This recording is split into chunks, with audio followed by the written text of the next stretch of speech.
Hola, ¿qué tal? ¿Cómo están, estimados estudiantes? Es para mí un gusto poder saludarlos nuevamente. Ya estamos próximos a llegar al día D y pues estamos viendo el día de hoy el último tema del último tomo pues del material educativo. Entonces vamos a ir viendo ya este tema, lo que es la filosofía medieval y el Renacimiento, ¿no? Yo espero que hasta acá ustedes ya estén empapados del tema, de todos los temas que hemos visto en todo este segundo ciclo regular del CEPRUNAP. Entonces, sin más preámbulos, vamos a empezar este tema que está muy interesante. Bienvenidos a la clase el día de hoy. Bien, entonces vamos a empezar la clase de hoy. El tema que vamos a abordar, como les dije ya en el saludo, se titula La filosofía medieval y el Renacimiento. Para poder ubicarnos un poco, o para poder saber por qué se lo denomina filosofía medieval, debemos remontarnos a la historia, ¿ya? Porque desde un punto de vista histórico, la Edad Media pues se extiende desde la caída del Imperio Romano de Occidente hasta la caída del Imperio Bizantino. Pero temáticamente, según diferentes autores, la filosofía medieval se inicia en el siglo II, con el diálogo entre la filosofía helenística y las grandes pues, religiones monoteístas. Por esto, algunos autores sostienen que la filosofía antigua pierde pues su antigua autonomía y deviene pues en ancilla theologiae, ¿no? Que es en el latín, ¿no? Que vale decir pues pasa a estar subordinada o con una actitud servil con respecto a la especulación religiosa. Entonces, si hablamos de filosofía medieval, nos ubicamos en el periodo histórico de la Edad Media, ¿ya? De la Edad Media. Y como ustedes sabrán, pues la Edad Media tiene una característica principal, que es el dominio de la iglesia, ¿ya? El dominio de la iglesia. Entonces, pasémonos allí, desde esta ubicación histórica. En la Edad Media, pues, el dominio o la iglesia, pues, tenía una hegemonía, ¿ya? Y por ende, pues, todo estaba relacionado, o todo estaba relacionado, pues, valga la redundancia, a Dios. Y entonces, en la filosofía, pues, no era la excepción. El punto principal, el problema principal, era buscar o explicar el origen pues de Dios, ¿no? O explicar la existencia de Dios, ¿ya? Vamos a ir explicando esto un poco más en las siguientes diapositivas, como van las clases. ¿Está bien? Bien. Vamos entonces viendo primero lo que es la filosofía medieval, ¿ya? La filosofía medieval. Esta época se caracteriza a nivel filosófico, como ya lo dije hace un rato, porque toda la preocupación estaba centrada en un mundo cristiano, en el cual pues Dios es creador de todo, ¿ya? La filosofía y la teología se orientan a esta dirección y por ende pues la filosofía en base a los principios recibidos por la razón humana, la teología con los principios recibidos por la revelación, ¿no? Los pensadores de esta época recibieron pues aportes de la filosofía griega, especialmente pues de Platón y Aristóteles. Recordemos que con Platón surgen las ideas de un mundo ideal, ¿no? De un mundo más allá de este mundo que nosotros vivimos, ¿no? Entonces, tanto como de sus inquietudes como por la enseñanza de Jesucristo, ¿no? Si vamos a hablar de la fe cristiana o de la filosofía cristiana, pues no, no podemos dejar de hablar de Jesucristo, ¿no? Entonces, a diferencia de lo que había ocurrido con la filosofía griega, que había centrado pues su reflexión en torno a la determinación del objeto, ¿no? Al porqué de las cosas, ¿no? En cambio, la filosofía medieval centra su interés en Dios, ¿ya? La filosofía helenística había dado una orientación práctica al saber, dirigiéndolo pues hacia la felicidad del hombre. Es el caso pues del estoicismo y del epicureísmo, que habían pues colocado a la ética en el vértice del saber. A lo largo pues de los primeros siglos de nuestra era, la progresiva expansión del cristianismo y otras religiones irá provocando pues la aparición de otros modelos de felicidad, ¿no? O salvación individual, que competirán pues con los modelos filosóficos, frente a la inicial hostilidad hacia la filosofía manifestada por algunos de los primeros padres apologistas cristianos, ¿no? Apologistas pues se los dice a aquellos que hacían apología de la fe cristiana, a los primeros predicadores, a los primeros evangelizadores, como se los conoce en el mundo cristiano, ¿no? Entonces, sus continuadores encontraron en la filosofía, especialmente pues a partir del desarrollo del neoplatonismo de Plotino, un instrumento útil no solamente para combatir a otras religiones o sistemas filosóficos, sino también para comprender e intentar comprender los misterios pues relevados que pues el hombre buscaba saber, ¿no? Surge justamente de ahí una asociación entre filosofía y cristianismo, o más en general pues entre filosofía y religión, que pues se pondrá pues las bases de la futura filosofía medieval. Entre los cristianos, los musulmanes y los judíos, el tema fundamental de reflexión pasará a ser la divinidad, quedando pues subordinada la comprensión e interpretación del mundo, del hombre, de la sociedad, etcétera, ¿no? Al conocimiento pues que pueda obtener de lo divino. Ya entra acá a tallar lo que es la fe, que suministra las creencias a las que no se puede pues renunciar. Tratará de entrar pues en diálogo con la razón, ¿ya? Entonces, en la filosofía medieval se pone a un lado la razón, se pone a un lado lo que es lo que era el objeto del filosofar en la filosofía antigua, ¿no? Que era el porqué de las cosas, pero en cambio en la filosofía medieval el objeto central, el problema central es Dios, ¿ya? Es Dios. Bien, entonces la filosofía medieval es todo el conjunto de corrientes de pensamientos y tratados filosóficos que se desarrollaron desde la caída del Imperio Romano. Estamos hablando en los años 530 después de Cristo hasta el Renacimiento, ¿no? Que es el siglo XV y XVI, ¿ya? Entonces, la mayor parte de la filosofía medieval estaba dedicada a demostrar la existencia de Dios como un ser, una entidad o verdad suprema, ¿no?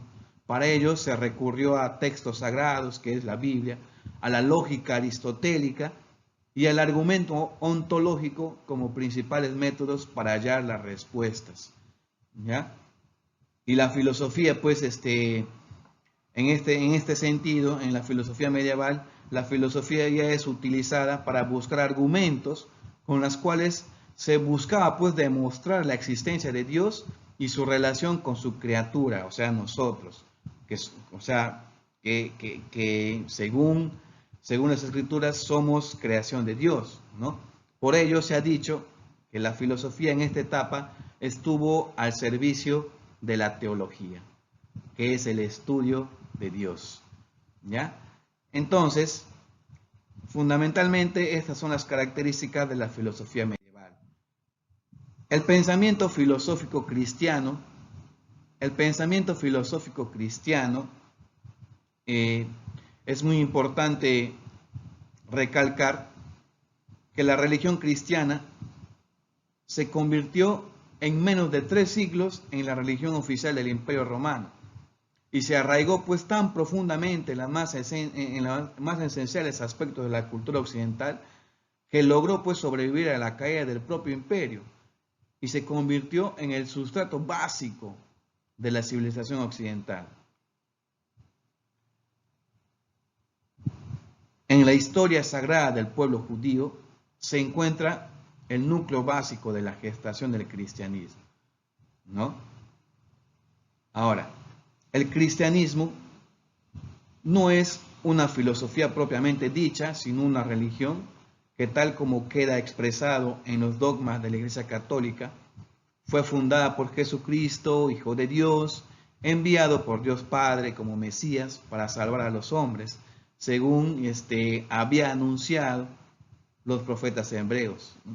La designación del cristiano se dio por primera vez a los habitantes de Antioquía que profesaban la fe predicada por San Pablo. Entonces, los filósofos cristianos adoptaron muchas ideas del pensamiento griego pagano, de los escépticos y epicúreos, ¿no? Adoptaron argumentos contra el politeísmo. Aristóteles les prestó una serie de conceptos filosóficos como lo de sustancia, la causa, materia, ¿no? Entre otros, ¿no? Que eran imprescindibles pues para tratar los delicados y sutiles temas de la teología cristiana, que es pues la creación del mundo, que la Santísima Trinidad y etc. ¿Ya? Los pensadores que aportaron los elementos decisivos para permitir que el cristianismo se configure como religión oficial del Estado fueron los apologetas. Ya les dije hace un rato quiénes eran los apologetas, ¿verdad? Que así pues eran llamados porque en sus escritos se dedicaban a hacer apología del cristianismo, o sea, los primeros apóstoles, porque iban a hacer apología del cristianismo. Ahora, la esencia definitoria del cristianismo como religión en su monoteísmo trascendente, que es la creencia en la existencia de un solo Dios. Si hablamos de monoteísmo, hablamos de la creencia en la existencia de un solo Dios, ¿ya? Que es algo completamente distinto del hombre y del mundo, algo que los trasciende a ambos. Esta concepción monoteísta, cuya proyección actual es así universal entre todos los creyentes, fue un principio elaborada exclusivamente por la civilización israelita, con la que consideraba verdad exclusiva y revelada directamente por Dios. Ya entonces el pensamiento filósofo cristiano surge de esa forma y tiene estas características.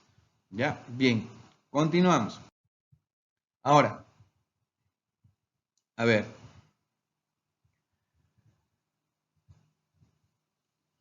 para poder profundizar un poco ya lo que es la filosofía medieval, no podemos dejar de hablar del platonismo, ¿ya? Con sus desprecios del mundo sensible, su creencia en la inmortalidad del alma humana y la afirmación de la existencia de un mundo celestial. Fue una prefiguración del cristianismo. Refiriéndose pues a Platón, San Agustín dijo: nadie se ha acercado tanto a nosotros. O sea, San Agustín decía, quien inició esto del pensamiento idealista, de la existencia de un creador poderoso, único, inició con Platón. ¿Ya? Entonces, podemos dividir la filosofía cristiana medieval en dos grandes periodos, que es la patrística y la escolástica. La patrística es la época de los primeros pensadores cristianos, los primeros filósofos cristianos, la filosofía de los primeros padres de la iglesia. Al comienzo de este periodo hubo que defender el creciente cristianismo de los ataques del paganismo. Paganos se los dice, ¿no? O se los decía, bueno, actualmente también se habla de esa palabra, ¿no? Paganos, se los dice a aquellos que no creen en Dios, o sea, hay aquellos que no profesan la fe cristiana, ¿ya? Inclusive los judíos y los agnósticos, ¿ya? Esta fue tarea de los apologistas. Los apologistas tenían que contrarrestar las ideas, los pensamientos de los paganos, ¿no? De los agnósticos, inclusive de los judíos, ¿ya? Pero la misión primordial de la patrística fue la de formular y reducir racionalmente un sistema de principios cristianos con la ayuda de la filosofía. O sea, los padres de la iglesia, por eso se llamaba patrística, los padres de la iglesia utilizaron la filosofía para reducir racionalmente los principios cristianos con la ayuda de la filosofía. Los padres de la iglesia pues tuvieron la influencia y los principios establecidos por Platón, los estoicos y los neoplatónicos. ¿Ya? Entonces, entre los principales representantes tenemos a San Justino, ¿no? Quien fue el primero quien trató pues de contribuir la fe reveladora y el conocimiento pues filosófico racional a él, ¿no? La filosofía era el don más precioso que Dios había hecho a los hombres, por lo tanto no podía pues haber contradicción entre la filosofía y la religión. Para San Justino, la filosofía y la religión tienen que ir de la mano para poder encontrar la razón y para poder valorar lo que es Dios, ¿no? Los atributos de Dios y reconocer los atributos de Dios. Posteriormente está Tertuliano, que nos ubicamos en el siglo II y III, ¿no? Dio una respuesta menos sensata, más fideísta y religiosa al anunciar credo quia absurdum, ¿no? Que significa solo creo lo que es absurdo, lo que repugna a la razón. Posteriormente está Lactancio, que consideraba que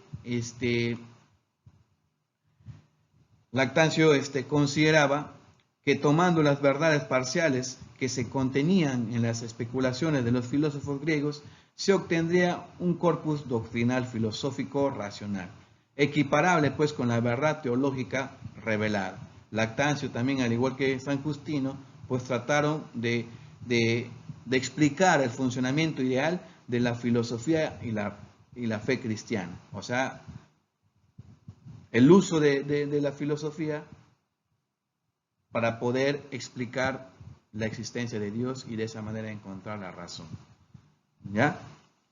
Ahora, posteriormente está Orígenes, quien abogó por la utilización de pruebas filosóficas en la especulación teológica, como Parménides, y creía pues que la esférica era la forma perfecta, y en un texto afirma que los bienaventurados entrarán en el cielo rodando, dice, ¿por qué? Porque habrán resucitado en la más perfecta de las formas, las esféricas, ¿no? Esto decía Orígenes. Posteriormente surge San Agustín.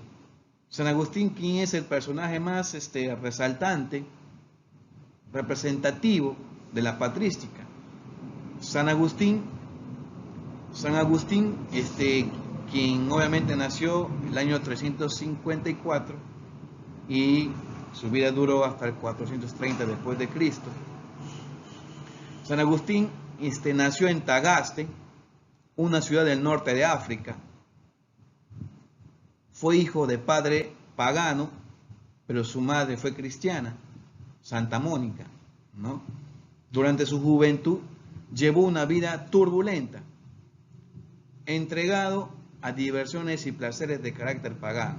O sea, en su juventud se vaciló, se divirtió, hizo los placeres de todo. San Agustín, ¿no? ¿Quién no cuando es joven le gusta estar así, verdad? Entonces, San Agustín posteriormente, ¿no? Ya pues se entregó a Dios, ¿no? Y el problema filosófico que impulsó a San Agustín hacia el cristianismo es un problema que había movido a grandes sabios de todas las épocas. San Agustín se centró en la búsqueda de la felicidad. Él opinó que la verdadera felicidad consiste en la sabiduría. O sea, San Agustín decía que el hombre llega a ser sabio no, perdón, San Agustín decía que el hombre llega a ser feliz cuando encuentra la sabiduría, ¿no? Cuando encuentra la sabiduría. Entonces, eres feliz si eres sabio, decía San Agustín. Por lo que su vida pues consistió en una larga investigación de la verdad, ¿no? Estuvo dedicado a esto, a encontrar la verdad. San Agustín fue un escritor sorprendentemente prolífico. Parece ser que escribió casi 500 obras, de las que las más importantes, entre las conservadas, tenemos las Confesiones, la verdadera religión, la ciudad de Dios, que es la más relevante, ¿no? La obra de la ciudad de Dios, la inmortalidad del alma y la ciencia cristiana, ¿verdad? Me imagino que que algunos de ustedes quizás habrán seguido en colegios cristianos o parroquiales, ¿no? Nos habrán hecho leer la ciudad de Dios de San Agustín, ¿verdad? Entonces, en la filosofía agustiniana, el punto de partida de toda reflexión filosófica es la existencia ineludible de un yo filosofante. No se puede ser un escéptico consecuente, no se puede dudar de todo, pues para dudar siempre hay que presuponer que existe un sujeto que duda, dice San Agustín. San Agustín afirma que en la duda y el error se encuentra la seguridad de la propia existencia. La siguiente frase expresa estas ideas. Si hierro, existo. Entonces, hay que errar para poder darnos cuenta que existimos, dice San Agustín. ¿Ya? San Agustín, conociendo primero que no somos perfectos, obviamente, hay que, en el error está el conocimiento, dice San Agustín, ¿no? En el error está el conocimiento, ¿ya? Ahora, la filosofía agustiniana no es más que la formulación cristiana del pensamiento platónico, ¿ya? El pensamiento platónico con la filosofía agustiniana, un poco que van de la mano, ¿no? Porque obviamente San Agustín, tiene como fundamento de su filosofía el pensamiento platónico, ¿no? Porque para Platón existían dos clases de realidades, que es la sensible y la ideal, ¿no? La sensible es esta que vivimos nosotros acá, ¿no? Y la ideal es que está cuando ya no existimos en este mundo, ¿verdad? Y las cosas naturales pues participan de la realidad superior. Para San Agustín, sin embargo, las verdades particulares que adquiere el hombre mediante la ciencia participan en las verdades absolutas divinas. Ahora, hablando un poco de su obra más relevante, La ciudad de Dios, ¿ya? La ciudad de Dios. La idea fundamental de esta obra es que la historia tiene un sentido y se dirige hacia una meta señalada por la providencia divina. O sea, que todo lo que nos sucede es por algo, ¿no? Es porque Dios quiere, es porque ha sido la voluntad de Dios, dice San Agustín, ¿no? Y entonces, puede también acatar esta ley histórica que le señala a Dios y constituir así la ciudad divina. O sea, todo lo que nos sucede, dice San Agustín, tiene un porqué, tiene un propósito, es porque ha sido los planes de Dios, dice San Agustín. Que el objetivo principal es alcanzar la civilización divina, ¿no? Entonces, esto es lo que nos afirma San Agustín. Posteriormente, hablamos también de la escolástica. ¿Ya? La escolástica se da este nombre de la escolástica a la especulación teológica filosófica, desarrollada en las escuelas de las cátedras y los conventos, pues en un principio y después en las primeras universidades de la Edad Media. Ello pues comprendió durante los siglos 8 y el siglo 9 y dentro del contexto histórico del feudalismo y bajo la hegemonía pues obviamente de la Iglesia Católica. Allí se continuó la tendencia de los padres de la Iglesia a buscar en el ejercicio de la actividad racional la posibilidad de aclarar, demostrar y defender la verdad revelada, que es la creencia en Dios, ¿no? En los primeros siglos de la escolástica hay una clara subordinación de la filosofía a la teología. Después, con Santo Tomás, se hace una distinción formal entre la fe y la razón, para finalizar la época medieval con la propuesta de una separación definitiva. Sin embargo, el interés principal de la filosofía del medioevo sigue siendo la comprensión de las verdades de la fe. La filosofía cristiana de la Edad Media nos aparece, según lo indica ya el nombre de escolástica, ¿no? Como la ciencia de las escuelas, ¿no? Ahora, si hablamos de la escolástica, no podemos dejar de hablar de estos dos términos muy importantes, autoritas y ratio, que son los resortes esenciales del método escolástico. Autoritas quiere decir la enseñanza de la Iglesia, la sentencia de la Sagrada Escritura y la doctrina de los santos padres. Y ratio, pues, es la razón humana. Es también la dialéctica de la reflexión filosófica. Es además, pues, el fundamento racional. Es la forma y el valor del pensamiento, la esencia espiritualmente comprensible de una cosa.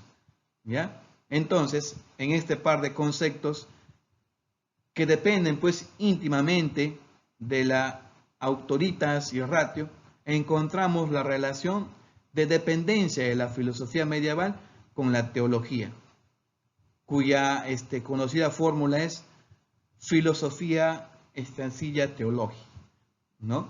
Entonces, la escolástica podemos dividirlo en tres periodos, ¿ya? En tres periodos. Como la escolástica, pues, es la enseñanza ya de la filosofía cristiana en las escuelas, en las universidades, pues se llama escolástica, ¿ya? El primero es, obviamente, vale la redundancia, se denomina primera escolástica, ¿no? Que podemos ubicarlo en el siglo XI al siglo XII. En esta primera escolástica se establecen las bases y el acuerdo total entre la fe y la razón. Influencia, pues, de Platón y San Agustín principalmente, ¿ya? Posteriormente está la alta escolástica que se dio en el siglo XIII al siglo XIV. Se elaboran los grandes sistemas filosóficos, teológicos. Se considera parcial el acuerdo entre fe y razón, que obviamente tenía influencia de Aristóteles. Y por último tenemos la escolástica tardía, que se da en el siglo XIV, que es la disolución ya de la escolástica. Se vislumbra una separación entre la fe y la razón, ¿ya? Ya se separa la fe y la razón. Entonces, entre sus principales representantes tenemos a San Anselmo de Canterbury. San Anselmo fue la figura más destacada en la primera escolástica, ¿no? Fue un arzobispo de Canterbury, ¿ya? A él se debe el método de investigación característico de este periodo, método según el cual los pasos a seguir en toda investigación son partir de la fe, pues ella nos proporciona los hechos que deben interpretar la razón, confiar en la revelación como último criterio de verdad, aceptar como ciertos los resultados de la investigación, que son pues acordes a lo revelado por Dios, ¿ya? Ahora, para San Anselmo, el camino a seguir va de la fe a la ciencia y nunca a la inversa. O sea, primero la fe y luego la ciencia, dice San Anselmo, ¿ya? Y está impulsado, o la fe impulsa a los creyentes para que entiendan racionalmente las verdades ya aceptadas por la fe, para demostrar la existencia de Dios, ¿ya? San Anselmo, justamente para demostrar la existencia de Dios, San Anselmo construyó varias pruebas. La más conocida es la llamada por Kant argumento ontológico. Cuando el ateo niega a Dios y sostiene que no existe, entiende el significado de la palabra Dios y tiene en su mente la idea de Dios. La idea de Dios es de un ser pues supremo, es decir, lo más grande que se puede pensar. Si ese ser supremo solo existiera en la mente, entonces pues aún se podría concebir la otra idea. La idea de un ser supremo, lo más grande que se pueda pensar, que además existiera pues en la realidad y por consiguiente fuera mayor que el correspondiente, la idea original con la cual pues caemos en una contradicción, ¿no? Pues la idea original de Dios correspondería a un ser supremo que no es realmente supremo. Y entonces San Anselmo dice, ¿no? Que si un ateo dice que Dios no existe, se está contradiciendo, ¿no? San Anselmo dice, si un ateo dice que Dios no existe, entonces está contradiciendo. ¿Por qué? Porque al mismo hecho de mencionar Dios, ya está afirmando que sí existe en su mente Dios, ¿no? Entonces, el ateo vive en un mundo de contradicciones, dice San Anselmo. Él mismo se contradice y por lo tanto no puede negar la existencia de Dios, dice San Anselmo. Posteriormente está Santo Tomás de Aquino, ¿no? Quien es el más grande filósofo de toda la Edad Media. ¿Ya? Santo Tomás de Aquino pertenece a la escolástica. ¿Ya? Entonces, Santo Tomás de Aquino fue un maestro de escuela y de universidad, ¿ya?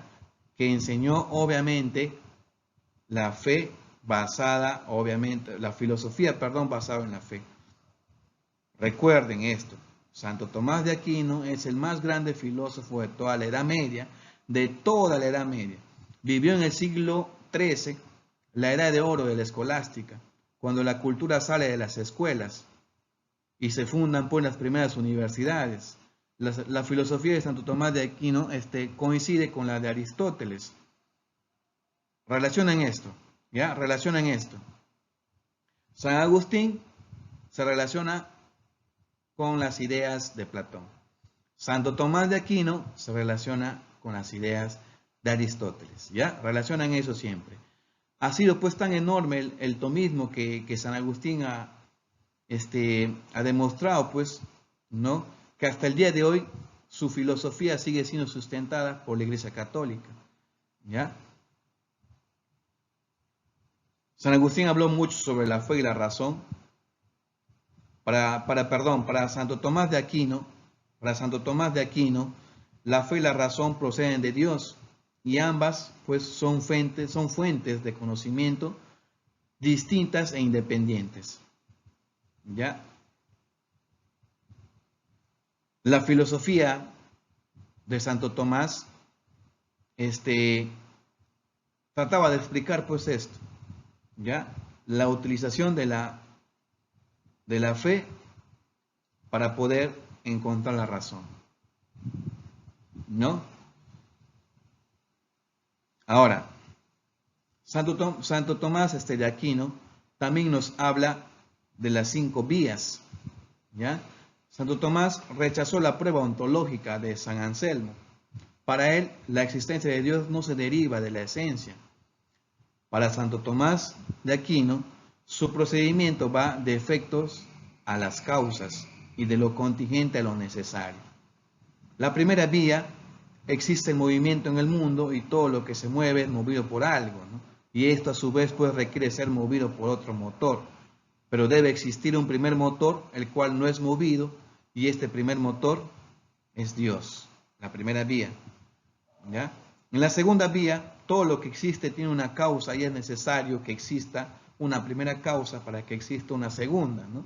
Y así pues sucesivamente, por lo que esa primera causa es Dios. La tercera vía, todo lo existe en el universo, todo lo existente, lo que existe en el universo, podía no haber sido algún día y hubo un tiempo en que realmente no fue. Seguiría sin existir si no hubiera más seres contingentes, es decir, que debe haber un ser necesario por sí mismo y lo llamamos Dios. La cuarta vía, existen diferentes grados de perfección, las cuales se acercan más o menos a la perfección total. La quinta vía, en la naturaleza hay un orden y una finalidad, pero este orden no se pudo dar así por sí, sino que hay alguien que lo dirige. Y esa inteligencia, pues, es Dios, ¿ya? Entonces, estas vías, Santo Tomás de Aquino explica, para poder por sobre todas las cosas, explicar la existencia de Dios. ¿Ya? Posteriormente está Guillermo de Ockham, quien obviamente sostiene la llamada teoría de la doble verdad, estableciendo una separación entre lo que corresponde a la fe y lo que pertenece a la razón, es decir, entre lo teológico y lo filosófico. Plantea además el principio metodológico según el cual no se debe multiplicar los entes sin necesidad. ¿Ya? Entonces, posteriormente surge el Renacimiento. El Renacimiento, quien comienza a finales del siglo XV y se desarrolló a lo largo del siglo XVI, que se supone un cambio, un salto hacia atrás, recuperar la filosofía antigua, ¿ya? Filosóficamente, pues, se produce un retorno a la cultura clásica grecorromana, reinterpretada por los autores renacentistas. Fruto de esta actividad es el humanismo renacentista, con una visión antropocéntrica y naturalista del hombre, frente al teocentrismo medieval. Y existen dos grandes tendencias filosóficas, que es el humanismo y el naturalismo. Cuando hablamos del humanismo, hablamos el pensamiento o la filosofía que se centra en el hombre, ¿ya? O sea, antropocentrismo, un concepto de hombre que es completamente diferente al del medieval. Y el naturalismo, que los humanistas, como hombres puramente de letras que eran, se despreocuparon bastante de los desarrollados científicos en su época, ¿no? Entonces, aquí surgen varios personajes, ¿no? Que tratan de explicar el renacer de las nuevas ideas, el renacer de la filosofía antigua, ¿ya? Tratan de rescatar el pensamiento de la filosofía antigua, ¿ya? Una de las características o los fundamentos del Renacimiento, pues, que se repulsa del mundo medieval, está en contra de la filosofía escolástica y se ve lo que es la admiración por lo clásico, ¿ya? Entonces, hasta acá es lo que es Renacimiento, y posteriormente surgen los descubrimientos científicos como Leonardo da Vinci, Nicolás Copérnico, Galileo Galilei.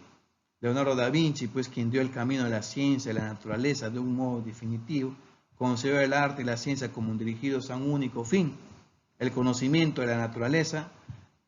Fue filósofo, pintor, poeta y científico. Nicolás Copérnico, que era polaco de nacionalidad, su obra más importante es sobre las revoluciones de las esferas celestes, en donde, pues, sostuvo que no era el Sol el que giraba en órbita alrededor de la Tierra, sino al revés, a la que se lo denomina, pues, visión heliocéntrica del mundo, ¿no? Con la cual, pues, modificó los argumentos de Claudio Ptolomeo, que era el geocentrismo.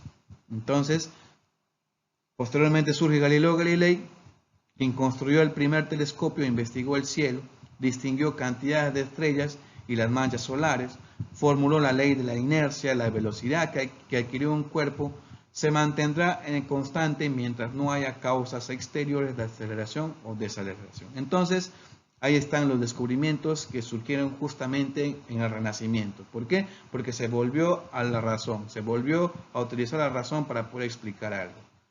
Bien, cualquier consulta que tengan pueden hacerlo a través de la aplicación. Muchas gracias por su atención. Gracias por todo.